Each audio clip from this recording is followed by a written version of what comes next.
నా విలువైన మాటల పట్ల మీరు మనసు చూపండి.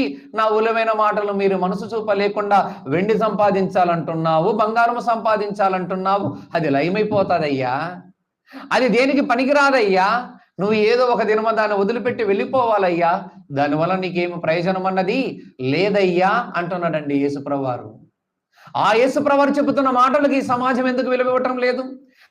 జ్ఞానానికి మూలపురుషుడు, వివేచానికి మూలపురుషుడు, భూమి ఆకాశాన్ని కలగజేసిన క్రీస్తుప్రభువారి మాటలకు ఈ సమాజం ఎందుకు విలువ ఇవ్వటం లేదంటే, అసలు యేసుప్రభువారు వచ్చింది అవసరాలు తీర్చేవాడుగా అని అనుకుంటున్నారే కానీ యేసుప్రభువారు పరలోకానికి మార్గదర్శకుడని ఈ లోకంలో ఉన్న క్రైస్తవ సమాజం మనుషులను పడుతూ నమ్మటం లేదు.